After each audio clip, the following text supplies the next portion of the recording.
పర్యటనలో భాగంగా ఇవాళ 31, 32వ వార్డు పర్యటించడం జరిగింది.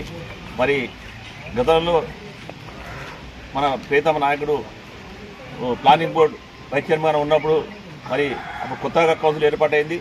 అందులో భాగంగానే వనపర్తిలో ఉన్నటువంటి ప్రతి ఒక్క పార్కును కూడా సార్ ప్రత్యేక దృష్టి పెట్టి ప్రత్యేక నిధులతోటి మరి అన్ని పార్కులకు కాంపౌండ్లు కట్టి గార్డెనింగ్ ఏర్పాటు చేయడం జరిగింది.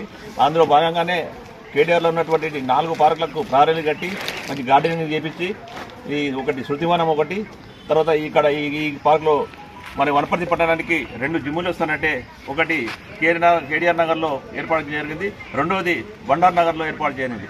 దాన్ని ఈరోజు వనపర్తి పట్టణ ప్రజలు ఎంతో ఆస్వాదిస్తున్నారు. మరి అక్కడికి వచ్చి ఆ జిమ్ల ద్వారా ఎక్సర్సైజ్ చేసి మహిళలు కానీ యువకులు కానీ మరి దాని యొక్క ఉపయోగించుకొని వారి యొక్క ఆరోగ్యాన్ని కాపాడుకుంటున్నారు. మరి గతంలో పోలిస్తానంటే వచ్చినప్పుడు మరి అప్పుడు ఇచ్చిన పెన్షనే తప్ప కొత్తగా వచ్చినాక ఈ గవర్నమెంట్ వచ్చిన తర్వాత ఒక్క పెన్షన్ కూడా ఇవ్వడం లేదు. మరి 4,000 రూపాయలు ఇస్తా అని చెప్పి 4,000 సగం దేవుడు ఉన్న 2,000 సగం చేసే చాలనంటే భావనలో మరి రాష్ట్ర ప్రజలు ఉన్నారు. మరి ఇక్కడైనా కాంగ్రెస్ ప్రభుత్వం మరి మేల్కొనాలి. అర్హులైన వారికి అందరికీ 4,000 రూపాయలు పెన్షన్ ఇవ్వాలి, వికలాంగులకు 6,000 రూపాయలు ఇవ్వాలి. మరి కొత్తగా మరి సంక్షేమ పథకాలు ఏదైతే ప్రకటించారో ఈ కాంగ్రెస్ ప్రభుత్వం చేయాలి.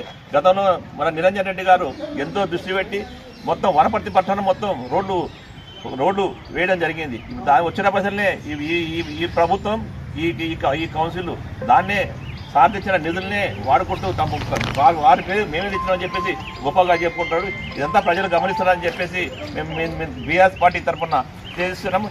ఇందులో ఇక్కడ మరి కార్యక్రమం పాల్గొన్న జిల్లా అధ్యక్షుడు కటి యాదవ్ గారు, అధికార ప్రతినిధి వాకిట్ శ్రీధర్ గారు, మరి వార్డు కౌన్సిలర్లు ఈ ward councillor Naganna Yadav, incharge Jahangir గారు ఈ 31, 32లో పర్యటించడం జరిగింది.